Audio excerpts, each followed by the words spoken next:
Hello everyone! So dito tayo sa bahay at may lagayan tayong foam, lagayan ng isda kasi si father kasi is nanlaot.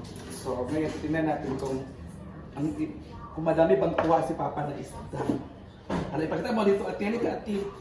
Ito yung isda guys oh. Ang dyan nagkatihan sa ka. So ito yung isda mga moms, ang dami pala oh. Tingnan nyo, 'di ba? Fresh na fresh. So ang dami, 'di ba? So tatanggalin natin. Ilagay natin sa dito. So isa-isahin natin guys. So iwan ano pangalan nito isda guys? Ano kulaan niya, sobrang fresh pa kasi bagong huli pa po ni Papa to. Ito pa ko guys, ay lang. 'Di ba? So ang dami mo. 3 4. Anong klase isda to guys, no? Ano sa kanya isda pa kaning ano pa? Wala na. Ha? Wala na. Ito yung isda na sobrang sarap guys. Itong isda na matabi. Masarap sa tula, no? Tula. Maya-maya. At ano kaya ito? Ano pangalan nito? Maya-maya. Ito guys, nakakataga ko lang ano na? Tarutot. Tarutot? Tarutot daw. So hindi ko alam ano isda to. So meron pa guys. Ang dami talaga. So dami talaga kuha ni Papa ng isda. So ito yung aking gusto na isda. So ito ay tabi natin. So ang dami. Diba guys ito? Ang dami talaga guys.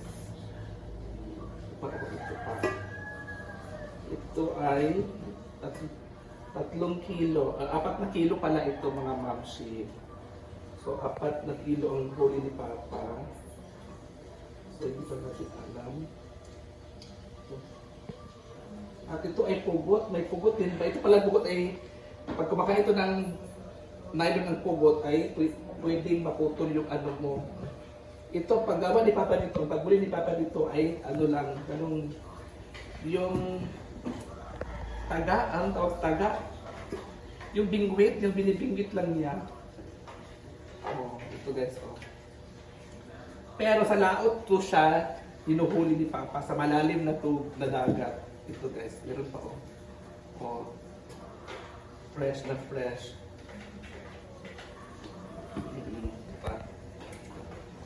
Diba? So ito ay itatabi natin, mga ganyan. Iwan ko na ano pangalan na isda ito guys? Yung mga ganyan ay itatabi natin. Yun yung ganito.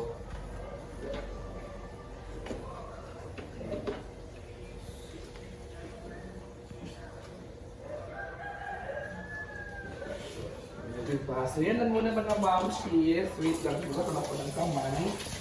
Kasi ito na yung huli ni Papa na isda. Oh. Pakita natin natin. So ito yung isda na huli ni Papa, di ba? Oh. Ang dami.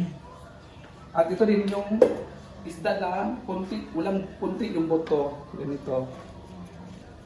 Ito yung masarap na tula. At ang pangpain ni Papa ay ito maliliit na ano, shrimp.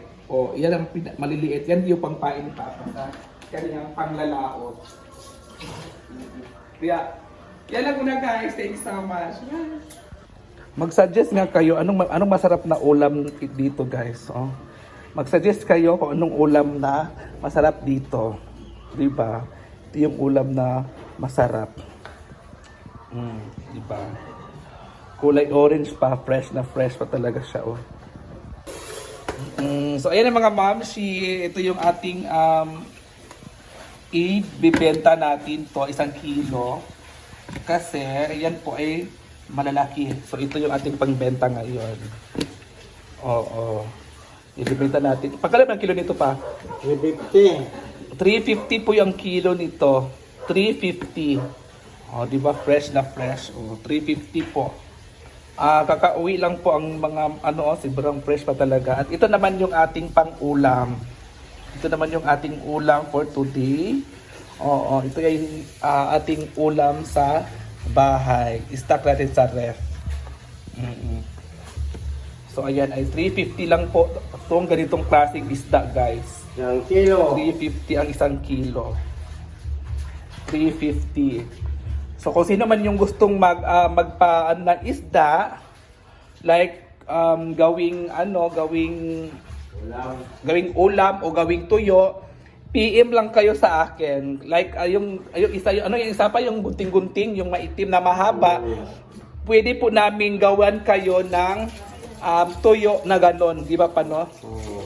O tapos kayo na po bahala sa mga delivery fee. At pwede din namin ipa-LBC yung ganong isda, guys. Oo, pero ganitong isda ay hindi po pwede pwede ba ito tuyo?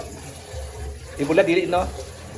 O pag ganitong klaseng isda mga mamsi, hindi na po kami pwede ganito magawa ng tuyo kasi si Papa kasi mahirap talaga to gawin tuyo. Yung mahal kasi to eh. So yung maganda yung kilo sa yung sa yung sa gunting-gunting kung buhat ng tuyo. Gunting-gunting. Oo. 300. 350? Oo, tuyo. 350 po ang kilo ng ating tuyo pag gawing Gunting-gunting. pag gunting-gunting. So ayan mga ma'am siya, sa mga gusto po, mag-PM lang po kayo sa akin or mag-comment lang kayo doon sa video ko na i-upload ko dito.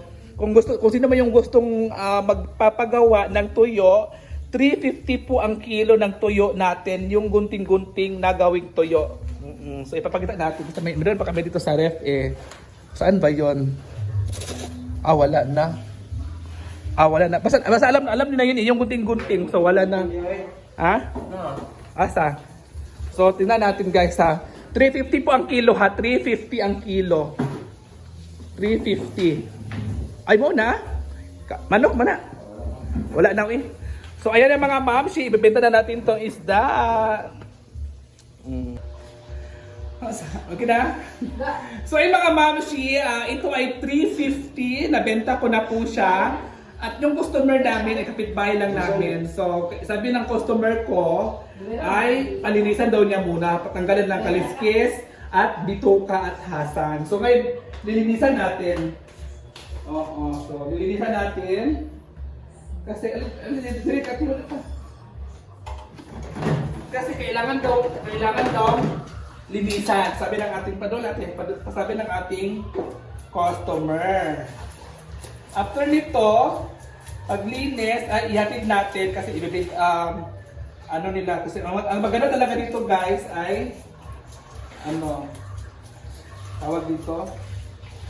Maganda talaga dito ay paksiw. Paksiw at ang sabaw naman, ang masarap naman ito sa sabaw pero sa akin is paksiw talaga or prito. So yun ba, mga anong masarap pa?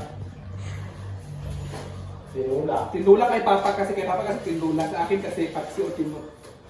So ngayon nabenta na namin. So sa mga mag-avail ng ating tawag dito? Video. Tuyo.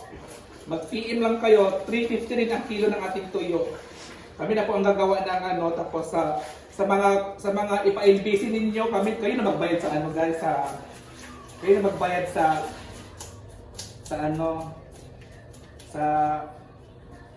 tawag dito? Yung sa fee ka ng ba talaga? Yung dagdag fee ka ate, anong tawag ate? Kana magdagdag saan babayaran lang like LBC kanang di ba pagbayad sa LBC. Yan sa lalaki talaga guys. So yan lang muna mga moms. So good luck. Linisan ko muna to. Bye. Guys, so nabenta na po yung ating 1 kilo kasi yung iba kasi nasa ref na eh. So ito lang muna ang ating ibebenta para may din tayo, may pera tayo konti. Pangbayad di Papa sa card. Diba? So ayan na guys, so, may ulam na kami, nakabenta rin kami ng 1 kilong isda. Kapitbahay lang po yung bumili sa amin. Diba? Ayan na, thank you! So ito na mga mamshi. So ito na, nalinis na po siya. Natanggalan natin ng bituka.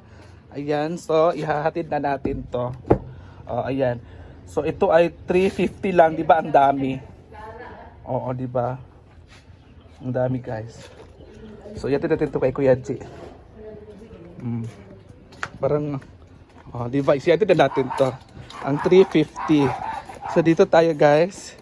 Ayan. Isiyatin na natin. Dito lang po 'yan sa daptaan, no? 'Di ba? So ito na nga, guys. Dito na tayo, guys. Ibenta na natin. Agay, wala mo ko supli nga tayo. Suklian na to.